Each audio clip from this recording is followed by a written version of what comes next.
Winner semis part 2. We got Coyle versus Chateau.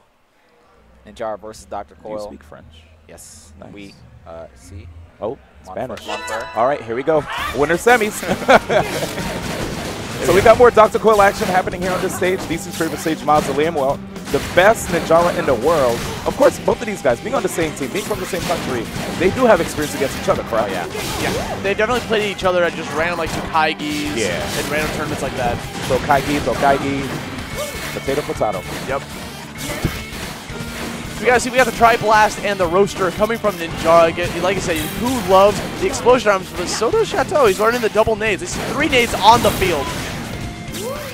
Sparks are about to go flying. Ninjara, one of my favorite characters to watch, man, because all his matches go by so quick, and of course, Ku's movement is just so on point. It must be really frustrating to play against this guy. It's just like a, just can't hit him, man. Dude, he's not, the fact that he doesn't even want to sit still and block. He's like, nah, I'm just going to keep moving around. Oh, you got that. me. He can't actually do that. Yeah, Ninjara has trouble with the blocks, because if you end up hitting his shield, he disappears just like that. But sometimes you can use it to his advantage. He wants to use it as a way to like kind of close the gap a little bit. Yeah. He can. But he's got to be careful with it.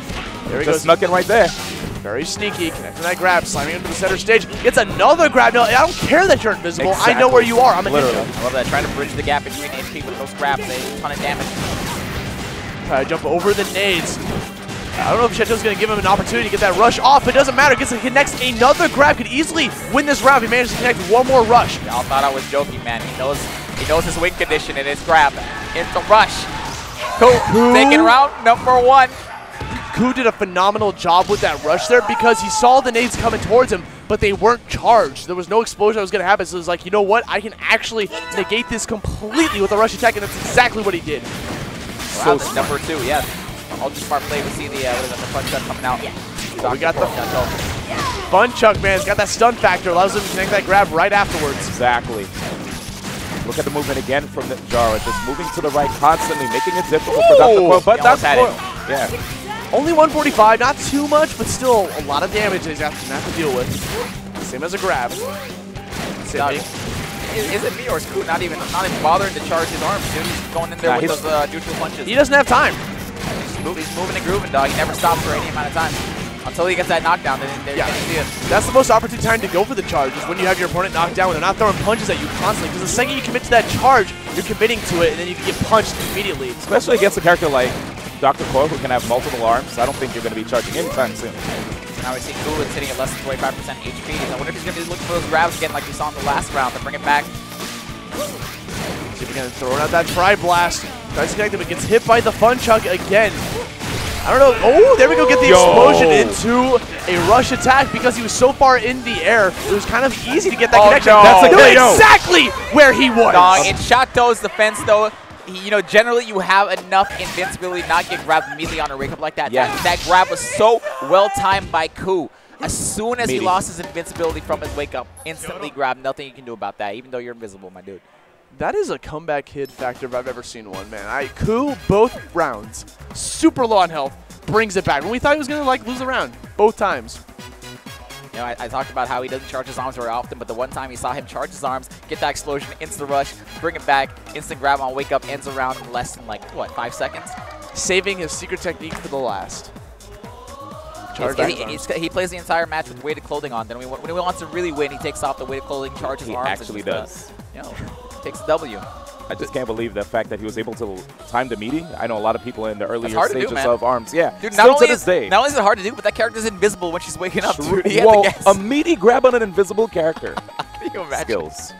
I mean, you could look out for a shadow, but still. On a dark stage like Mausoleum, kind of hard. I mean, it's flashing green.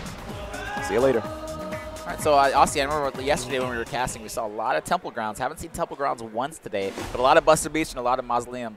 True. This is what we used to see as well. I wonder if it was just because these are where the top players are and this is where they like to play, compared to yesterday we just had players from all sorts of skill levels all over the place and they just like Temple Grounds. Maybe they like the music, you know? It's a good song. Okay, you got the teleports coming out from Ninjara. Ku trying to find an opening, connecting all these Tri-Blasts without charging them, just adding on damage by damage, tick by tick. And I love that little bonus right afterwards too. It's just like, it's normal for him. The second he gets that hit confirm, he's like, okay, I'm going to throw this grab out, immediately add on that additional 20 damage. Might as well, right? Yeah, you can't kill with it, but it's additional damage. Any damage is good damage. My line, dog. That's your line? My line. I didn't know you had lines. You play Mario Kart? Destruction! Okay, here we go. So Yaku, he waited forever to say it. Oh, God. You guys set up, dog. Just like kind of did. Just like Ku just got set up from those nades. Chateau bringing it into round number 1. Got a W, man. I mean, Buster Beach doing really good work for him. It allows him to just kind of put Ninjara into those pockets. Hey, you know, I was talking about how Dr. Coyle has a little bit of hard time moving around on the stage, doesn't get quite as much mobility, but same thing with Ninjara, you know, if he gets caught in one of those corners, that's going to be curtains for him. Yeah, what did you call those areas again? Not a nook, but something else. The Buster. The Buster. The Busterino. I'll call it a nook. I like nook. It's a pocket. The Buster Cranny. I call it a pocket. Okay, I like pocket. There he goes. He's got the double roasters coming in strong, trying to bait out that block so he can try to get the punish afterwards after he teleports. Uses the parry to go in forwards. Throwing out some more roasters out there, more nades. Thought he was going to go to the right with that grab. Ends up catching the jump, punishing said jump with a rush. That looked like a bait if I ever seen one. Most definitely. Now we got these double nades coming back in, smacking him, trying to get that hit from off of the right arm as well. 3 nades coming your way. What do? Try to go for the grab instead. Dr. Coyle does a phenomenal job of just being able to float above the rush, but can't avoid this one. Once again, seeing those nades are not charged, able to punish with, another meaty on an invisible character, D1. I see you. Ku is so good at landing those grabs, even regardless of the invisible. That almost grabbed us. I thought you were trying to grab us. Like, all 3 of us jumped. We literally jumped up in our seat. Oh, no. Oh, Shato answers back. Whoa, the pop-off. Wow. And you know what's crazy? My dude, watch the switch. Remember when Pega was on stage? He was like, guys, don't stomp. I think he needs to tell the players that. Yeah, honestly, like, we are calm. If we see Chateau versus Pega, someone's going to get tight. Yeah, Pega might throw something at him. A switch? No, those cost too much. I know, man. I don't know. We saw Goof destroy one yesterday. Yeah, so. that was a... Wait, tell me a story. Okay. There's nothing to it. He literally, his cord was still plugged into the switch. He just got off the stage. He just got off the stage, and it just kind of fell to the ground. Oh, wow. Yeah, did it break? No, it's fine. All right. We haven't checked out the screen yet. It's made out of Nintendium. True. I mean, I dropped a Game Boy Advance from a 2-story building and it hit concrete. I ran down Wait, no, I know the story about how you dropped the Game Boy Advance off a 2-story building. What were you doing? Huh? What were you doing? It was a mistake. That's no. You tell us exactly what led up to this. So I was playing my Game Boy Advance and I was just leaning over the rail and it slipped. I don't know how. I think I got excited while playing the game. Butterfingers. What game? I don't remember. Was it Fire Emblem? Did you lose your favorite unit? How would I lose? No, I think I was playing like King of Fighters. You know how they had King of Fighters on King of Fighters for Game Boy Advance? Yeah, all right. Yeah, remember? Let's just I'll actually pull it up for you and find it for you. I'm sure it exists, dude. That's like saying, yeah, my favorite Mortal Kombat was the Game Boy Advance version. Nope. Anyway. Regardless, the boy dropped it, and it actually didn't crack. My screen was great. It kept working. I mean, all right. See you later.